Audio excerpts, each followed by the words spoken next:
Bom, pessoal, boa noite a todos. A gente vai dar continuidade à segunda aula do curso desse ano, tá?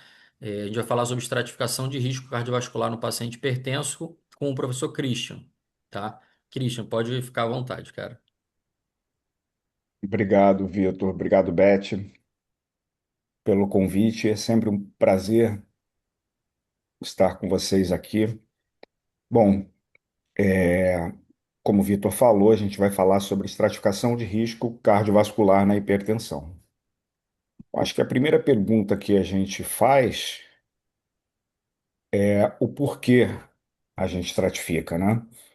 Assim, primeira coisa que a gente precisa entender é que pessoas com valores pressóricos semelhantes, né, elas podem apresentar risco cardiovascular absolutamente distinto, né? Então, isso exige uma série de estratégias para que a gente possa definir melhor o risco global desse paciente, para que a gente possa ter uma meta e, ao mesmo tempo, a estratégia terapêutica diferenciada como um todo. Então, por que que a gente estratifica? Primeiro, a estratificação é um elemento central no manejo moderno da hipertensão. Esse é o primeiro ponto, né? Como eu falei, a pressão arterial isoladamente ela não define o risco cardiovascular, né? Você estratificando vai ter a possibilidade de individualizar a abordagem clínica, né? E, obviamente, você acaba direcionando a intensidade da intervenção. Então, a gente já pode inferir, né, que dependendo do risco que o paciente tenha, baixo, alto, moderado, elevadíssimo, você vai ter uma meta, um alvo de pressão, vai ter que tratar com uma certa intensidade diferente de um paciente que tem um risco baixo, por exemplo. Bom, quais são os componentes, na verdade, da estratificação cardiovascular, né?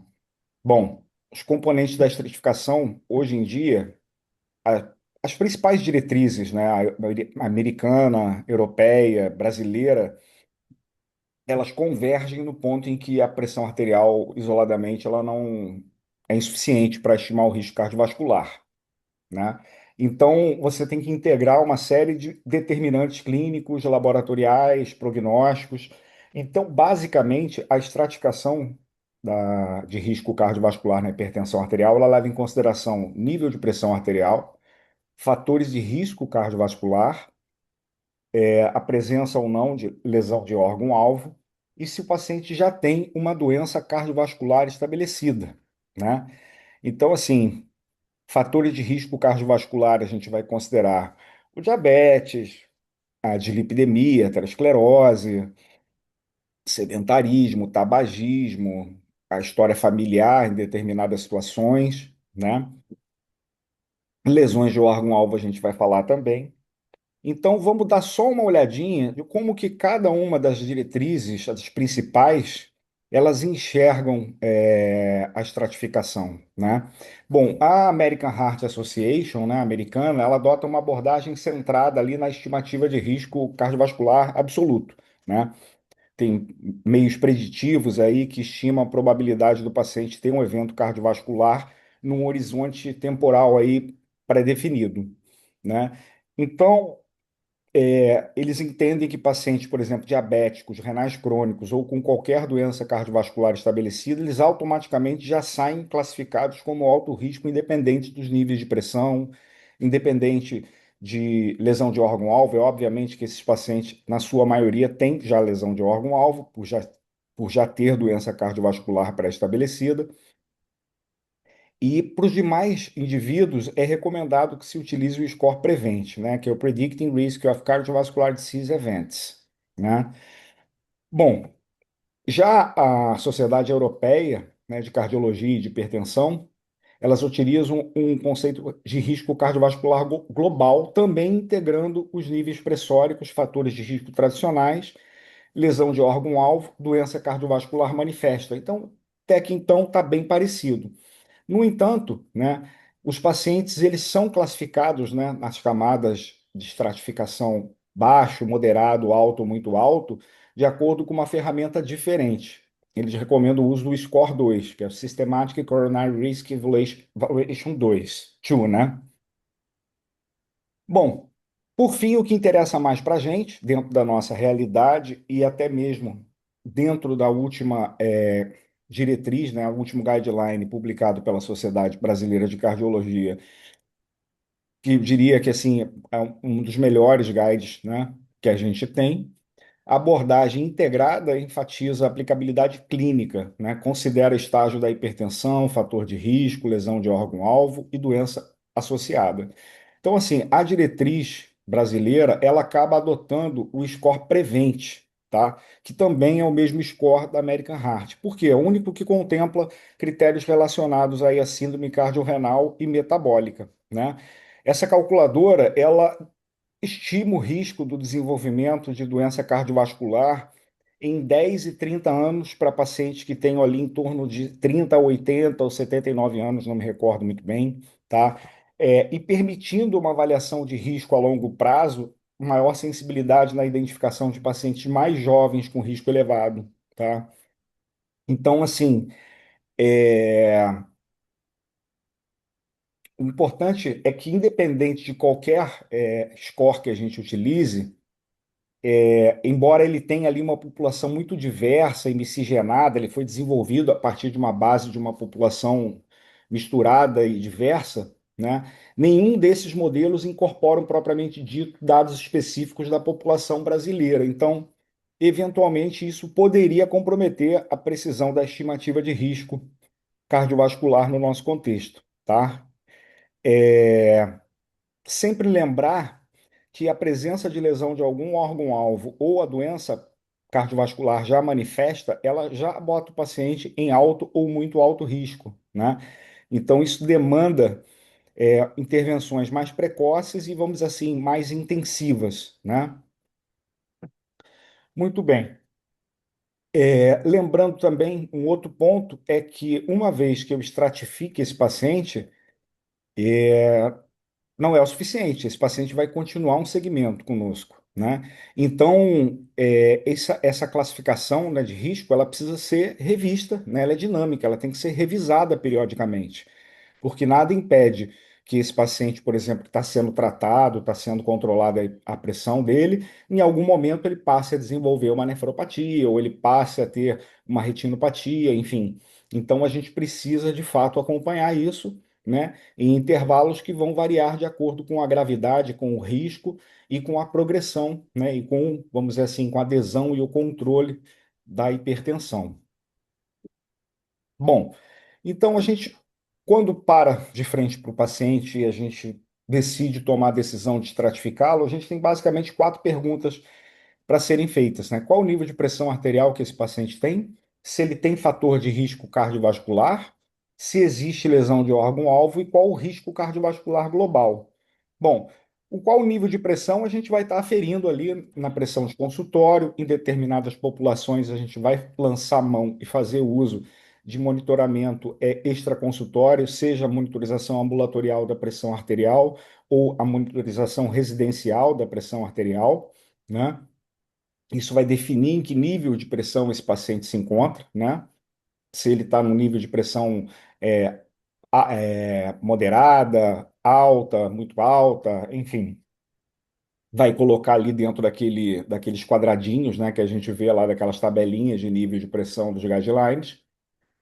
Os fatores de risco cardiovascular a gente identifica através da anamnese, muitas vezes, o paciente que já infartou, já teve um AVC, ou o paciente que é diabético, o paciente tabagista. A lesão de órgão-alvo, a gente vai ter a necessidade do uso de determinados exames complementares, e o risco cardiovascular global, a gente vai acabar lançando mão de uma calculadora, de um score desses, que a gente define como sendo o score que a gente vai adotar para segmento daquele paciente.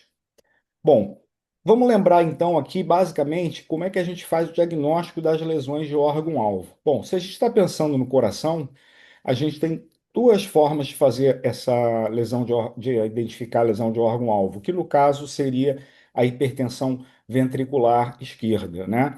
A gente, através do eletro, a gente pode encontrar o índice de Sokolov-Lyon, né? Ou o índice de Cornell, Não encontrar não significa que o paciente não tenha, a gente tem que lembrar muito disso, né? Existe uma limitação do eletrocardiograma para isso. É um exame que foi, vamos dizer assim, hoje em dia ele é utilizado com uma especificidade e sensibilidade maior para arritmias, por assim dizer, né? A gente sabe que aumento de câmeras cardíacas não necessariamente eles vão aparecer ali no eletrocardiograma, e o ecocardiograma sendo talvez ali o padrão ouro, né, em que a gente consegue ver o índice de massa do VE, né, quando maior ou igual que 116 gramas por metro quadrado nos homens ou 96 gramas por metro quadrado nas mulheres, né, indexado pela superfície corporal, ou maior ou igual a 45 gramas por metro quadrado nos homens, ou maior ou igual a 49 gramas nas mulheres, indexado pela altura, né? Se a gente for indexar pela altura. Então, a gente consegue identificar ali a presença da hipertrofia ventricular. Nos grandes vasos, né, a gente tem o índice tornozelo braquial, né, que é a diferença da pressão aferida ali na altura, vamos dizer assim, do membro inferior, tornozelo, e a pressão de manguito de braço, que a gente habitualmente faz. É uma coisa simples, é só você botar a relação ali e ver se esse valor vai estar menor do que 0,9, já identifica a presença, vamos dizer assim, de doença arterial periférica, ainda que o paciente seja sintomático, né? A presença de placas no ultrassom de carótidas, ou ainda uma velocidade da onda de pulso carotídea femoral maior do que 10 metros por segundo, né? Quando a gente fala do órgão-alvo rim, a gente está falando basicamente da taxa de filtração glomerular estimada, né, em que se recomenda que se use, né, hoje em dia o CKD-EPI, né, até pela, vamos dizer assim, pela fidedignidade que essa forma de cálculo do clearance tem em pacientes mais idosos, enfim, tem uma precisão maior do que aquela conta de cabeça que a gente faz, né, do Crocroft-Gold, né, em que a gente identifica um paciente com doença renal crônica a partir do estágio 3A, com uma taxa de filtração glomerular estimada em menos de 60 ml por minuto, uma superfície de área corporal de um sujeito mediano, né, de 1,73 metros quadrados.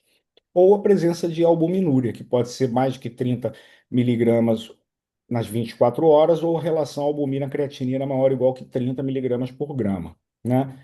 E a retinopatia, a gente acaba fazendo o diagnóstico com o uso do fundo de olho, né? Bom, é, esqueci de citar que um dos fatores de risco aí, que agora me veio à cabeça, que a gente não falou, né, de doença cardiovascular é a obesidade. Pois bem, a partir do momento que eu já identifiquei a lesão de órgão-alvo, eu fiz a minha anamnese, vi se o doente tem fator de risco cardiovascular, é, eu já mensurei os níveis de pressão nos quais o paciente se encontra, eu estaria preparado para calcular o score dentro da diretriz da Sociedade Brasileira de Cardiologia seria o Prevent, né? E aí ele normalmente classifica os pacientes quando menor que 5% como um paciente de risco baixo, né? Quando o risco de eventos cardiovasculares fica entre 5 e 7,5, ele é limítrofe, entre 7,5 e 20% de chance intermediário e maior do que 20%, ele é alto. A gente tem aqui um linkzinho que eu não sei se ele vai aparecer. Está aparecendo para vocês o link? Não.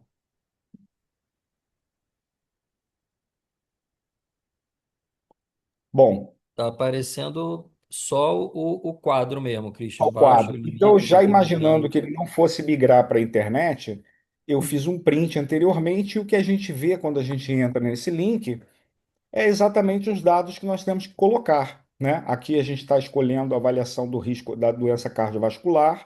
Vou ver se o paciente é do sexo feminino ou masculino, a sua idade, a pressão sistólica, ou seja, o nível de pressão, o total, o colesterol total, o HDL, a taxa de filtração glomerular pelo EPKDI, né, o EP, a superfície de área corporal, o índice de massa corporal, perdão, a presença ou não de diabetes, tabagismo, uso de antihipertensivos, se está usando ou não medicações para redução do colesterol, né? E aí, enfim, existem algumas outras possibilidades. É, pacientes que tenham doença renal crônica, já o índice, relação creatinina-albumina urinária, né, se já está alterado. Em relação se esse paciente tem obesidade e tudo mais, né, você vai ter lá o valor quando você bota o IES do hemoglobina glicada, e em determinadas situações, se é válido colocar o CEP, né, do paciente, para estimar vamos dizer assim, o índice de deprivação social, né? Porque às vezes, em determinadas circunstâncias, o paciente ele é um paciente socialmente alienado, né? Marginalizado, o acesso dele ao tratamento ele é mais difícil e, eventualmente, isso coloca também num risco maior. Bom, nem todo mundo vai ter isso disponível, né? A gente vai estar conseguindo fazer esse tipo de cálculo no final das contas, que na hora que você clica aqui no calcular, né? Você passa a ter o resultado em porcentagem e ele te diz em que nível de risco ele está. Você, alternativamente, pode usar a estratificação de risco pelo que a gente chama de mapa de calor, né? Que é considerando pacientes sem fatores de risco, um ou dois fatores, mais três ou mais fatores de risco cardiovascular, se ele já tem lesão de órgão-alvo ou a doença renal crônica a partir do estágio 3A, ou ele é diabético, ou uma doença cardiovascular estabelecida ou renal crônica maior ou igual ao estágio maior ou igual ao 4, né? Com os níveis de pressão, né? Considerando aqui a pressão, vamos dizer assim, dentro da normalidade, o estágio 1, o estágio 2, o estágio 3.